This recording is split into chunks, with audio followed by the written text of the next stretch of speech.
Assalamualaikum warahmatullahi wabarakatuh. Perkenalkan, nama saya Heru Sujud. Saya adalah peserta calon guru penggerak angkatan ke-6 dari Kota Tasikmalaya, unit kerja SDN 2 Cibudi Gelis. Pada kesempatan kali ini saya akan sedikit memaparkan mengenai konsep-konsep pemikiran Ki Hajar Dewantara, kemudian dampak apa yang saya rasakan, juga bagaimana implementasi dari konsep pembelajaran Ki Hajar Dewantara ini yang saya terapkan di dalam kelas.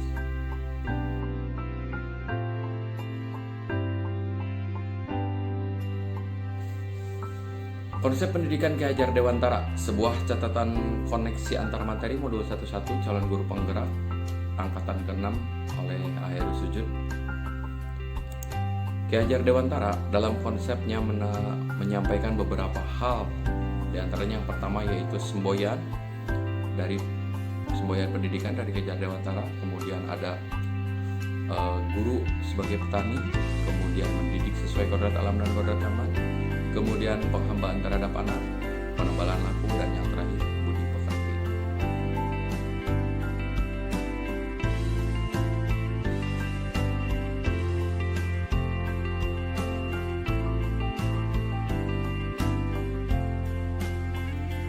Semboyan dari Ki Hajar Dewantara yaitu ing ngarso sung tulodo ing madya mangun karso tuturi handayani, atau apabila diartikan dalam bahasa kita itu bisa diartikan ketika di depan sebagai teladan, di tengah memberi penguatan, dan di belakang memberi dorongan.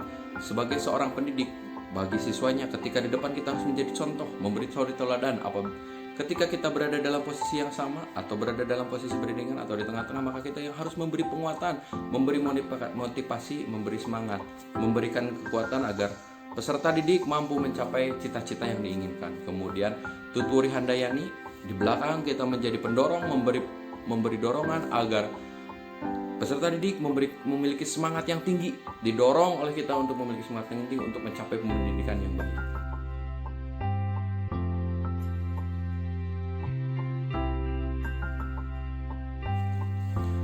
Yang selanjutnya, konsep pendidikan yang disampaikan oleh Ki Hajar Dewantara adalah guru selayaknya petani. Tentu dalam hal ini Ki Hajar Dewantara memiliki pemikiran yang sangat jenius. Bagaimana beliau mengibaratkan bahwa guru itu adalah petani dan peserta didik itu adalah benih. Petani yang baik akan mampu mengolah benih apapun menjadi hasil yang baik. Tapi petani yang buruk tentu dia juga tidak akan mampu mengolah benih yang sebaik apapun itu. Kuncinya, kita sebagai tenaga pendidik haruslah mampu mengoptimalkan semua potensi yang ada pada diri peserta didik agar mampu menghasilkan sesuatu yang bernilai tinggi, maksimal, dan hasil yang optimal.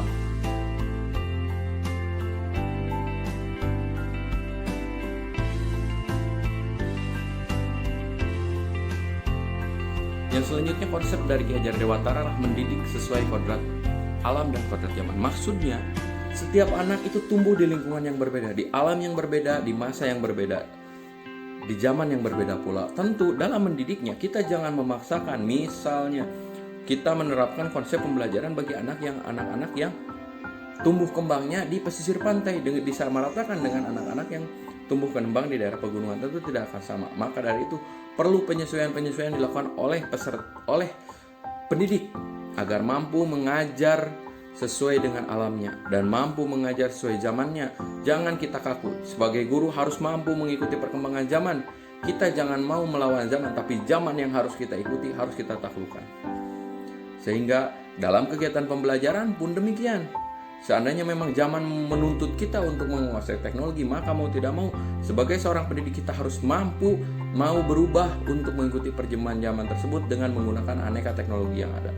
Begitu seterusnya. Jadi mendidik anak itu disesuaikan dengan alamnya dan disesuaikan dengan zaman.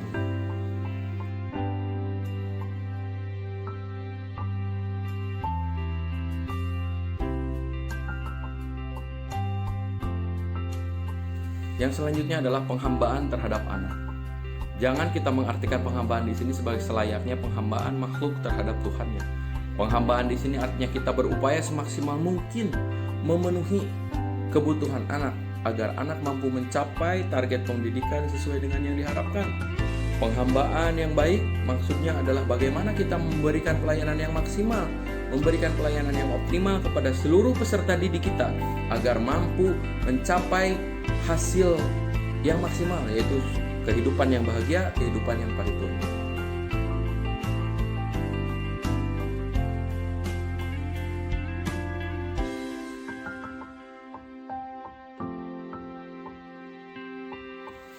Kemudian yang selanjutnya adalah menebalkan laku. Menebalkan laku ini artinya sebagai seorang pendidik kita harus mampu melihat potensi sikap-sikap positif yang ada pada diri anak.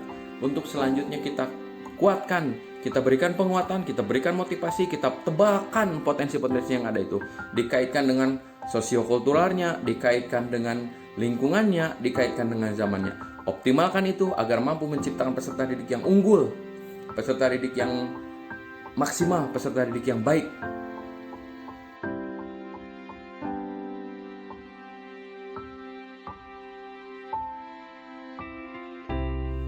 Yang selanjutnya adalah budi pekerti. Budi pekerti, di mana budi pekerti itu sendiri dapat diartikan sebagai suatu cipta rasa karsa manusia. Rasanya diasah, karsanya diasah, karyanya diasah. Budi pekerti itu mendasari semua konsep pembentukan karakter dari seorang peserta didik. Maka Ki Hajar Dewantara menekankan bagaimana pentingnya sebuah budi pekerti diterapkan terhadap seorang anak. Semua informasi, semua pengetahuan baru yang didapat dari luar harus kita terima. Tapi bukan berarti semua itu tanpa filter. Semua itu harus difilter. Filternya melalui budi pekerti. Dalam hal ini disesuaikan dengan budaya yang ada di Indonesia, nilai religiusitas yang ada di Indonesia. Di semua disesuaikan. Tidak bisa tidak, harus menyesuaikan.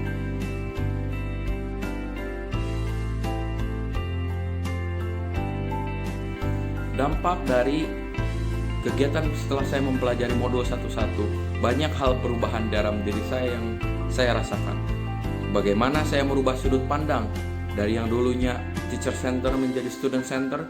Bagaimana dari yang dulunya saya merasa bahwa anak itu berada di bawah saya. Ternyata ketika saya sudah membaca konsep yang disampaikan oleh Ki Hajar Dewantara, saya merasa sangat tertampar. Karena ternyata kita harus membalik posisinya.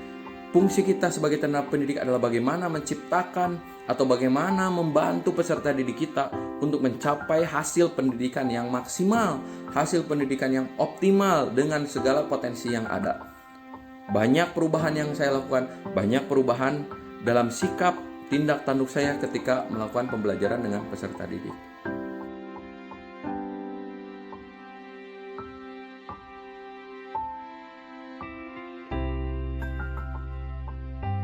Sebagai contoh, ketika saya melakukan kegiatan pembelajaran terhadap peserta didik, akan coba saya rekonstruksi bagaimana ketika saya mengajar. Dulu, sebelum saya mengenal konsep yang disampaikan oleh Ki Hajar Dewantara secara mendetail seperti model di modul 1-1, saya mengajar berdasarkan kemungkinan keinginan saya bahwa peserta didik itu harus A, B, C, D. Setelah mempelajari modul, saya mencoba merubah.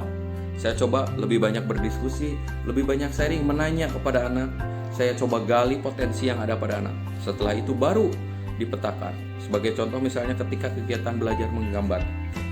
Tidak semua anak itu suka dengan konsep gambar pegunungan misal. Atau ada anak yang memang suka terhadap gambar pemandangan. Maka ketika ada patokan untuk menggambar misalnya, kita kasih pembelajaran menggambar realistis, gambar yang ada di kehidupan nyata, maka saya memberikan kebebasan kepada peserta didik sebagaimana keinginannya. Anak yang memang jago untuk menggambar kendaraan, ya silakan, anak diperbolehkan untuk menggambar kendaraan. Anak memang jago untuk menggambar pemandangan, ya dipersilakan untuk menggambar pemandangan. Sehingga anak mampu belajar dengan gembira, belajar dengan bahagia mengikuti pembelajaran tersebut. Ternyata apa yang disampaikan oleh Ki Hajar Dewantara ketika saya terapkan di dalam kelas itu sangat terasa, sangat bisa diterapkan dan sangat nyata hasilnya. Anak terlihat lebih bahagia, gambar yang dihasilkan lebih optimal, dan semua potensi yang ada pada diri anak dapat tersampaikan.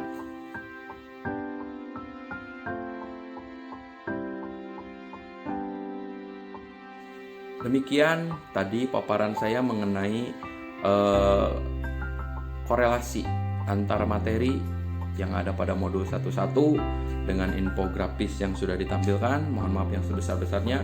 Wassalamualaikum warahmatullahi wabarakatuh.